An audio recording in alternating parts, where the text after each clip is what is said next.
Hi friends, आप सभी का आपके अपने यूट्यूब चैनल यूपीएससी इन्फो 24 में स्वागत है। तो दोस्तों, हम उम्मीद करते हैं कि आप सभी लोग स्वस्थ होंगे और खुश होंगे। फ्रेंड्स, ये जो वीडियो है पीजीटी पॉलिटिकल साइंस का प्रैक्टिस सेट 250 है। तो अगर आप TGT, PGT, LT grade, GIC और असिस्टेंट प्रोफेसर की तैयारी कर रहे हैं पॉलिटी सब्जेक्ट से, तो ये वीडियो आपके लिए है। वीडियो के अंत तक बने रहिए। वीडियो पसंद आए तो वीडियो को जरूर लाइक करें और चैनल पर दोस्त नए हैं तो चैनल को सब्सक्राइब कर लीजिए। स्टार्ट करते हैं आज का पहला नंबर क्वेश्चन, जो 31 नंबर से शुरू होगा और इसमें आपको 15 क्वेश्चन देखने को मिलेगा। तो आप वो नंबरिंग कर लीजिए और देखिए 15 में से कितने क्वेश्चन सही कर पा रहे हैं। क्वेश्चन आपका है फ्रेंड्स, पहला नंबर जो 31 नंबर से शुरू हो रहा है, 131 आप एक कर लेंगे। निम्नलिखित में से कौन राजनीतिक विज्ञान को विज्ञान नहीं मानता? कौन है जो राजनीतिक विज्ञान को विज्ञान नहीं मानता है?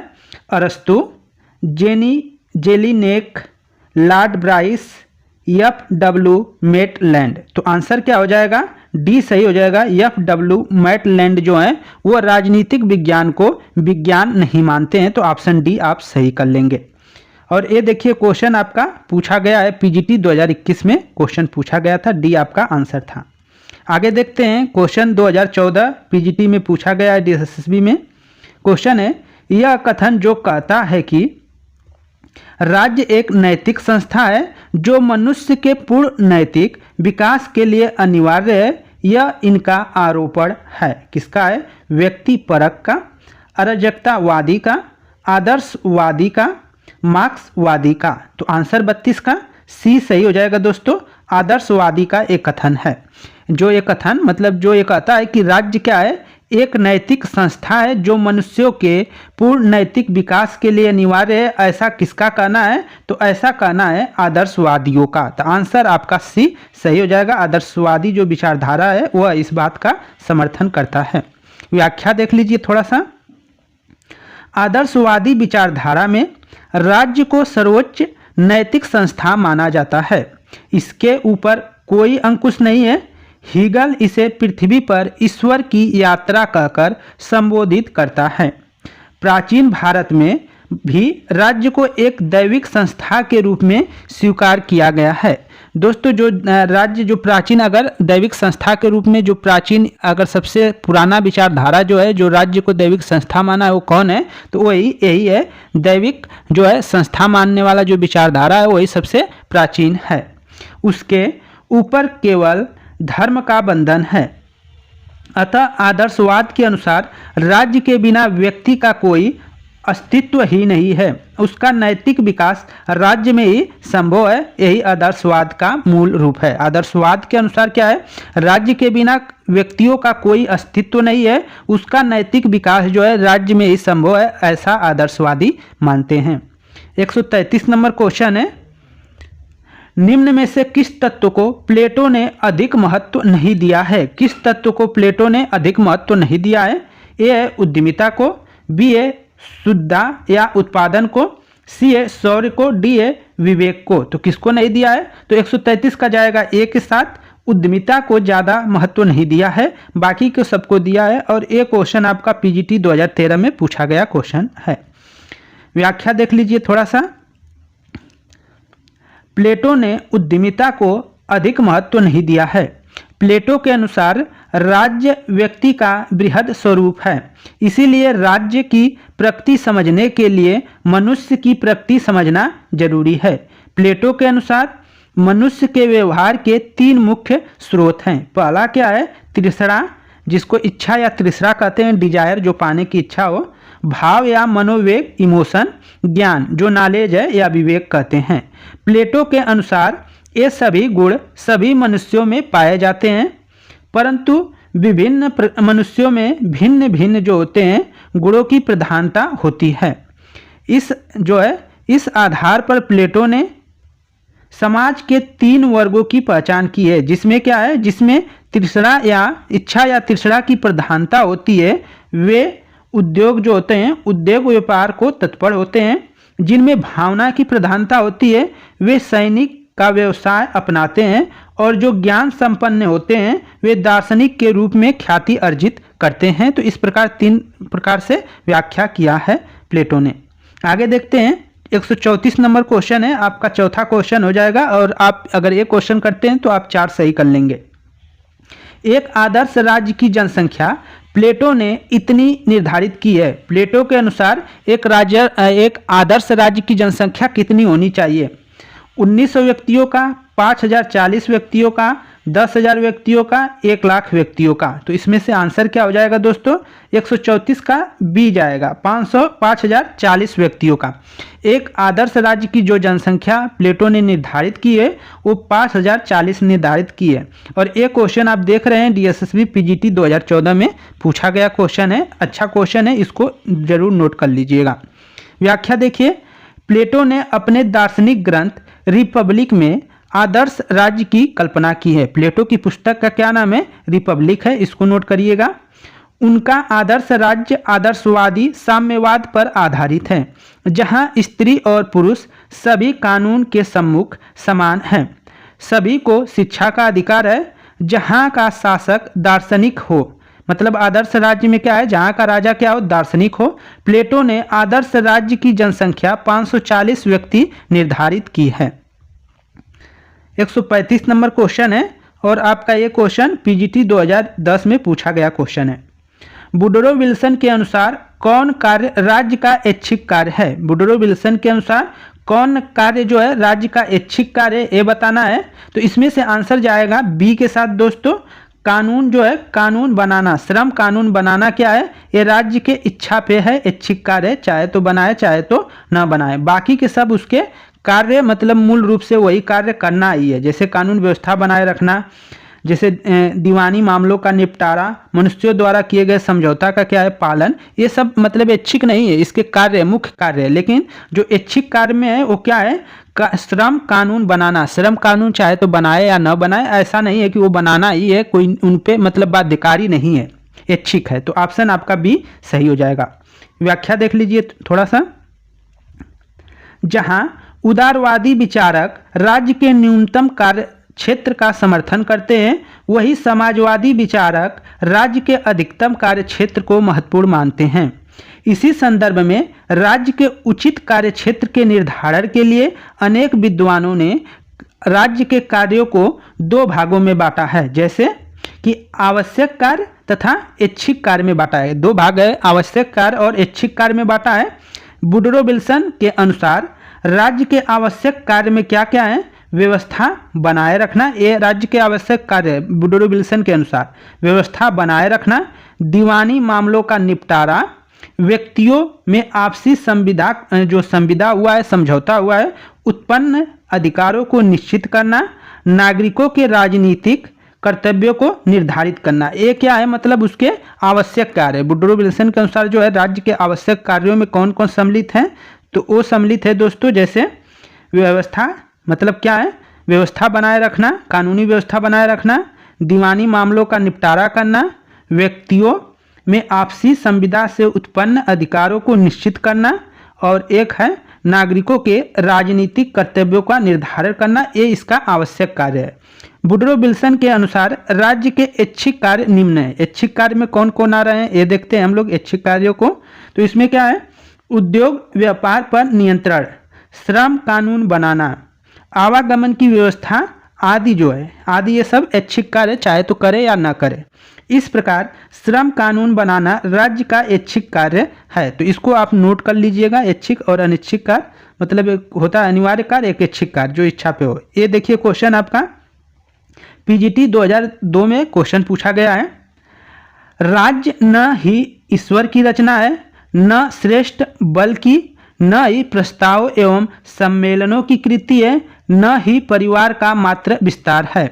यह कथन किसका है? Option A MacIver, B Garner, C Gettell, D Morgan या मोर्गन कहीं कहीं लिखा रहेगा। तो आंसर आपका जो आ जाएगा बी के साथ जाएगा। ये कथन किसका है?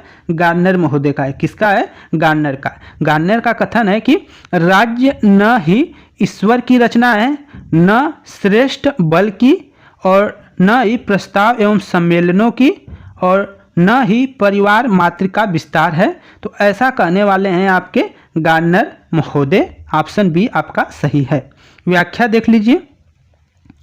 राज्य की उत्पत्ति एवं विकास की व्याख्या करने के क्रम में दैविक सिद्धांत, शक्ति सिद्धांत, सामाजिक समझौता सिद्धांत, पैतृक सिद्धांत एवं मातृ सिद्धांत अस्तित्व में आए। ये अलग अलग सिद्धांत हैं। आगे हम एक एक के बारे में अच्छा खासा वीडियो बनाने वाले हैं, उस पर अच्छा क्वेश्चन आपको देखने का मिलेगा। हम उसी क्रम में बढ़ रहे हैं। आपको देख रहे होंगे कि जो सिद्धांत वाले पोर्शन है उसको कराया जा रहा है दोस्तों, क्योंकि थ्योरी का जो भी पोर्शन होता है सब लोग नहीं कराते हैं, तो आपको सिद्धांत वाले करा रहे हैं, जिससे कि क्वेश्चन अधिकांश पूछता है। यहाँ से आप अच्छा खासा क्वेश्चन गेन करेंगे, ये विश्वास रखिए, क्योंकि आपको व्याख्या भी देखने को मिल रहा है। तो आप बस ये है कि वीडियो को सुन लिया करिए।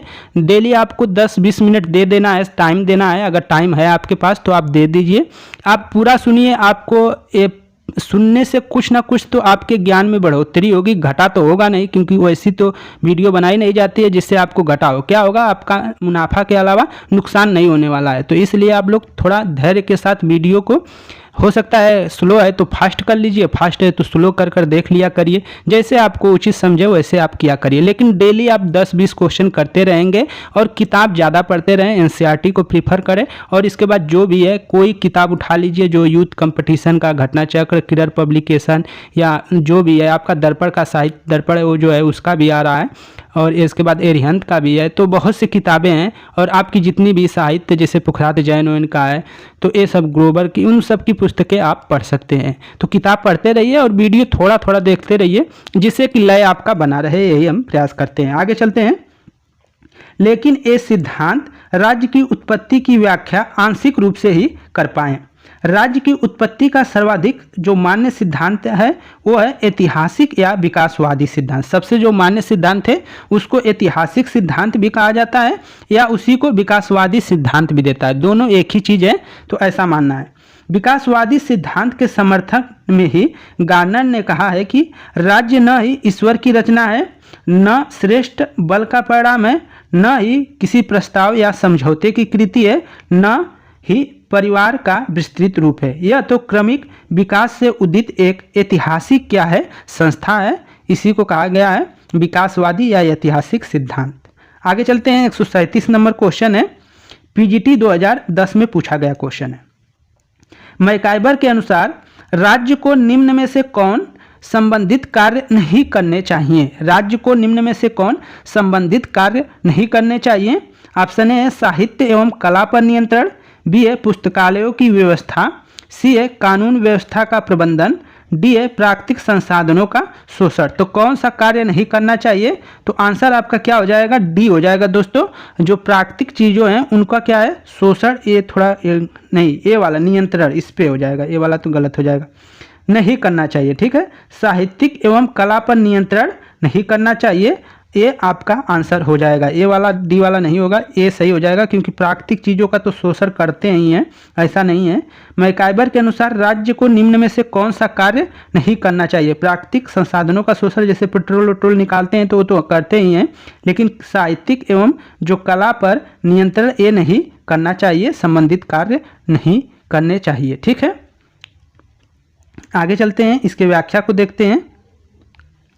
मैकाइबर ने अपनी पुस्तक द वेब ऑफ गवर्नमेंट में लिखा है कि राज्य को कला, साहित्य, संस्कृति व धर्म क्षेत्र में नियंत्रण संबंधी कार्य नहीं करने चाहिए। किस पे?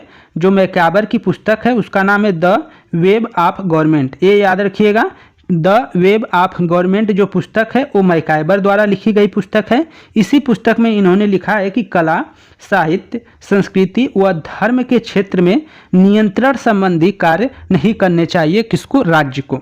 मैकाइबर सेवाधर्मी राज्य का समर्थक था। उसने यह विश्वास प्रकट किया कि जब तक आधुनिक राज्य की लोकतांत्रिक व्यवस्था को अक्षुण्ण रखा जाता है तब तक पूंजीवादियों की बुराइयों से डरने की आवश्यकता नहीं है। मैकाइबर ने राज्य के विकास के बारे में अपने ग्रंथ जो है द मॉडर्न स्टेट में लिखा है कि रक्त संबंध समाज का निर्माण करता है और कालांतर में समाज राज्य को जन्म देता है। तो मैकाइबर की 2 पुस्तकें यहाँ से आपको मिल गई। 2 पुस्तकें जरूर नोट कर लीजिएगा। एक है द वेब ऑफ गवर्नमेंट है, क्या है? द वेब ऑफ गवर्नमेंट एक पुस्तक है, एक है द मॉडर्न स्टेट। दोनों को नोट कर लीजिएगा दोस्तों। दोनों पुस्तकें अनिवार्य रूप से आपको याद रखनी चाहिए। मैकाइबर की 2 पुस्तकें हैं, द वेब ऑफ गवर्नमेंट और द मॉडर्न स्टेट जो है इसकी पुस्तक है। तो दोनों को नोट कर लीजिएगा, यहाँ से क्वेश्चन पूछा जा सकता है। अगला है पीजीटी का एक क्वेश्चन है, 2010 में पूछा गया क्वेश्चन है, इसको बदल लेते हैं। राज्य एक निश्चित भूभाग में जनता द्वारा कानून स्थापना के लिए संगठित समूह का नाम है। यह कथन किसका है ये बताना है। 138 नंबर क्वेश्चन है। तो इसका जो आंसर होगा क्या है, ए है विल्सन, बी ए बिलोवी, C A Laski, D A MacIver. तो आंसर क्या हो जाएगा दोस्तों, ए सही हो जाएगा, विल्सन। राज्य एक निश्चित भूभाग में जनता द्वारा कानून स्थापना के लिए संगठित समूह का नाम है। यह कथन किसका है, तो एक कथन है विल्सन महोदय का, इसको नोट कर लीजिएगा। व्याख्या देखिए थोड़ा सा। अनेक राजनीतिक वैज्ञानिकों ने अपने दृष्टिकोण और अनुभव के आधार पर राज्य को क्या किया है, परिभाषित करने का प्रयास किया है। इसी क्रम में राज्य को परिभाषित करते हुए विल्सन ने कहा है कि राज्य एक निश्चित भूभाग में जनता द्वारा कानून की स्थापना के लिए संगठित समूह का नाम है। राज्य की परिभाषा किस रूप में दिया है विल्सन ने, कि राज्य एक निश्चित भूभाग में जनता द्वारा कानून की स्थापना के लिए संगठित समूह का नाम है। एक अन्य विद्वान ब्लॉन्सली है, इनके अनुसार जो है राज्य एक निश्चित भूभाग में रहने वाले राजनीतिक तौर पर संगठित लोगों का समुदाय है। यहाँ पे क्या है, राजनीतिक जो है राज्य एक निश्चित भूभाग में, और ये क्या है, यहाँ भी वही बात है लेकिन यहाँ पे कानूनी है, जनता द्वारा कानूनी स्थापना, ठीक है। यहाँ पे क्या है, राजनीतिक है, यही बस अंतर है, तौर पर संगठित लोगों का समुदाय है। तो इस तरह याद रखिएगा, दोनों लिखकर एक बार देख लीजिएगा नज़र, तो आपको याद होगा। राज्य परिवारों और गांवों का संगठन है। राज्य क्या है, परिवारों और गांवों का संगठन है, जिसका उद्देश्य एक पूर्ण और आत्मनिर्भर जीवन प्रदान करना है। इस उद्धरण के लेखक कौन है या ये परिभाषा किसकी है ये बताना है। तो 138 है, 139 है, प्लेटो है, अरस्तु है, अज्ञात यूनानी विचारक है, सोफिस्ट हैं। तो इसका आंसर 139 का बी हो जाएगा दोस्तों, ये अरस्तु का है। राज्य और परिवारों का, जो राज्य है परिवारों और गांवों का क्या है, संगठन है, ऐसा कौन कह रहा है, अरस्तु महोदय कह रहे हैं, जिसका उद्देश्य एक पूर्ण और आत्मनिर्भर जीवन प्रदान करना है। अरस्तु का ये परिभाषा है, अरस्तु द्वारा लिखा गया है। आगे चलते हैं, इसके व्याख्या को देखते हैं थोड़ा सा।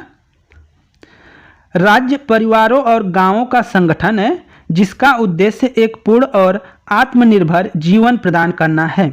इस उद्धरण के जो लेखक हैं अरस्तु हैं। आत्मनिर्भर जीवन का आशय राज्य या राजनीतिक समुदाय का उच्चतम जो है लक्ष्य उच्चतम आदेशों की क्या है, प्राप्ति से है। अन्य महत्वपूर्ण तथ्यों को देखते हैं। प्लेटो जो राज्य को एक ऐसा समुदाय बताता है जिसमें मनुष्य की प्रतिभाओं को निखरने का सर्वोत्तम मार्ग मिलता है। राजनीति का उद्गम स्थल प्राचीन यूनान माना जाता है। राजनीति का उद्गम स्थल। आगे चलते हैं, 140 नंबर क्वेश्चन है और यूपीजीआईसी प्रवक्ता परीक्षा 2015 में पूछा गया क्वेश्चन है। राज्य परिवारों और गांवों का एक समूह है जिसका लक्ष्य एक पूर्ण तथा आत्मनिर्भर जीवन की प्राप्ति है। यह कथन किसका है, तो आंसर क्या हो जाएगा दोस्तों, अरस्तु का। ये किसका कथन है, अरस्तु का। 140 का ये कर लेंगे, अरस्तु आपका आंसर हो जाएगा।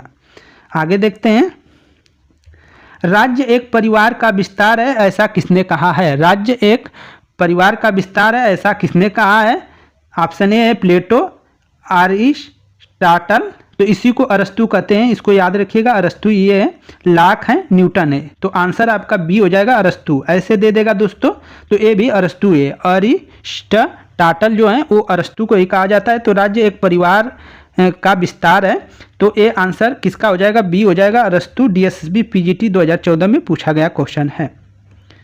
व्याख्या देखिए, अरस्तु की अध्ययन पद्धति में विश्लेषणात्मक की विशेषता है। अरस्तु राज्य को एक पूर्ण वस्तु मानते हुए उसके निर्माणकारी तत्वों जैसे ग्राम व परिवार तथा उसके बाद नागरिकों का अध्ययन करता है। वह परिवार को व्यक्ति के स्वरूप का विस्तार कहता है और ग्राम को परिवार के स्वरूप का विस्तार कहता है और अंत में राज्य को परिवार का विस्तार कहता है, ऐसा मानना है। उसका मानना है कि पहले जो है व्यक्तियों से परिवार बना होगा और परिवार से क्या है किसी गांव का विस्तार हुआ होगा और गांव से ही क्या है राज्य का विस्तार हुआ होगा, तो अंततः हम कह सकते हैं कि परिवार से ही राज्य का विस्तार हुआ है, राज्य की उत्पत्ति हुई है, ऐसा मानना है अरस्तु का।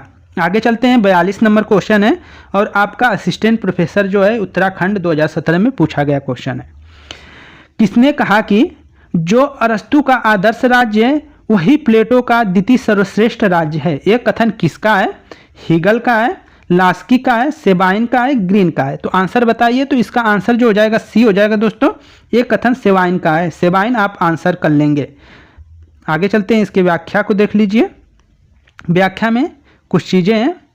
जो अरस्तु का आदर्श राज्य है वही प्लेटो का द्वितीय सर्वश्रेष्ठ राज्य है।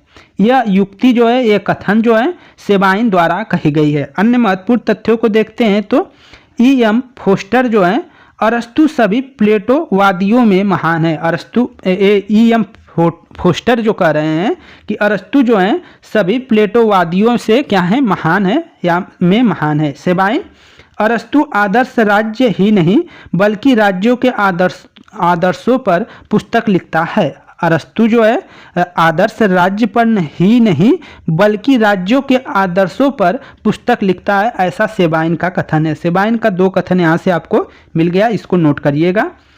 वीडियो अच्छी लग रही हो, थोड़ा भी आपको इन्फॉर्मेशन टाइप का लग रहा हो तो वीडियो को लाइक कर दे दोस्तों। आगे चलते हैं, 143 नंबर, किसने राज्य को एक संप्रभु भू क्षेत्रीय समूह कहा है? किसने राज्य को एक संप्रभु भू क्षेत्रीय समूह कहा है?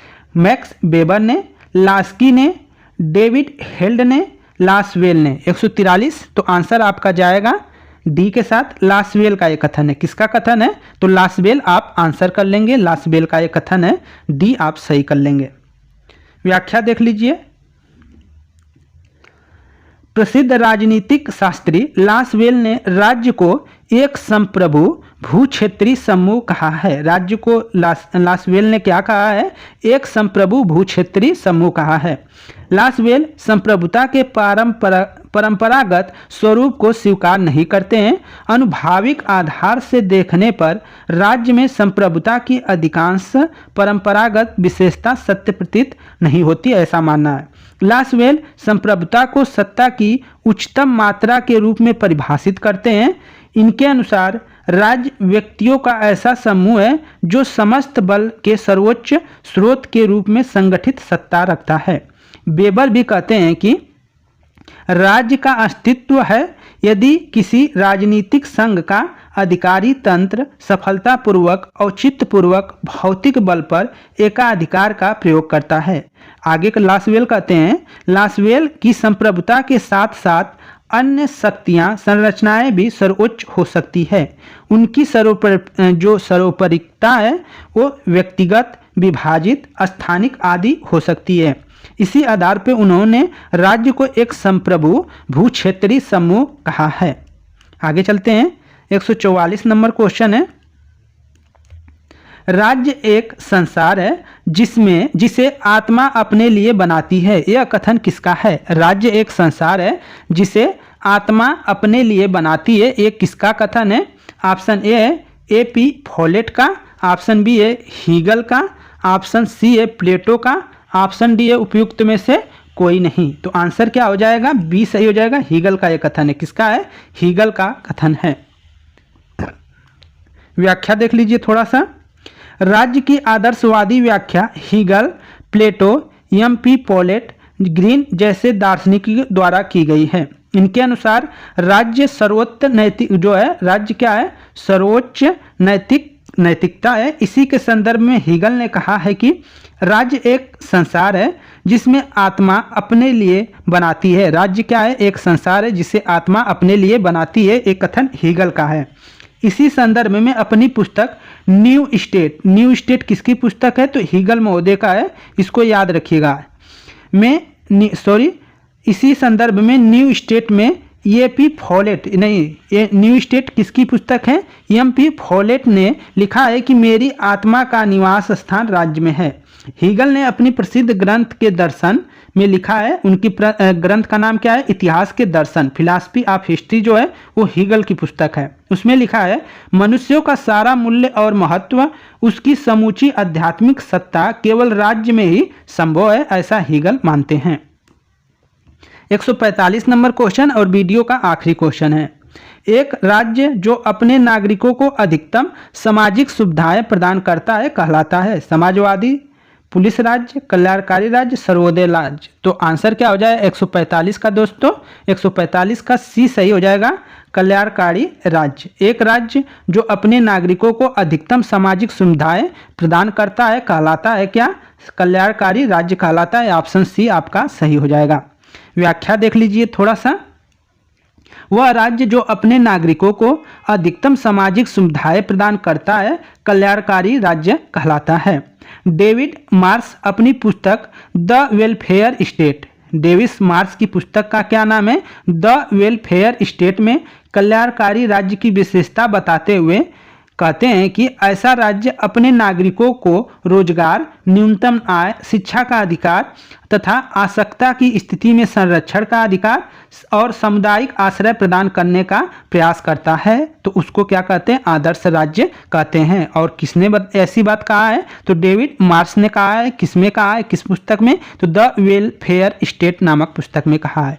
फ्रेंड्स, ये थे आपके 15 क्वेश्चन। हम उम्मीद करते हैं कि आप 15 में से 15 क्वेश्चन सही किए होंगे। अगर 15 में से आप 12 भी किए हैं, 13 भी किए हैं, तब भी आपने बहुत अच्छा किया है। आप प्रयास जारी रखिए, हौसला मत हारिए। आपका जो है DSSB का भी पेपर है, इसके बाद यूपी का भी पेपर है, इसके बाद आपका जो बिहार है BPSC का उसका भी पेपर है। तो कई पेपर हैं। और इसके बाद जो असिस्टेंट प्रोफेसर की तैयारी कर रहे हैं उनका क्या है, MP में भी पेपर है। और इसके बाद राजस्थान में ही है। तो आप लोग पढ़ते रहिए, किताबें को ज़्यादा पढ़िए। कभी कभी आपको जब मौका लगे तो चैनल को थोड़ा सा आप देख लीजिए, आपका रिवीजन हो जाएगा। आप कर पा रहे हैं तो बहुत अच्छी बात है, नहीं कर पा रहे हैं तो नोट कर लीजिए, पढ़ते रहिए। गाँव में हैं तो और देखते रहिए, इधर उधर देखने की अपेक्षा थोड़ा अच्छे जगह देखिए कि आपको कुछ अच्छा मिले। तो दोस्तों धन्यवाद, नमस्कार, शुभ रात्रि।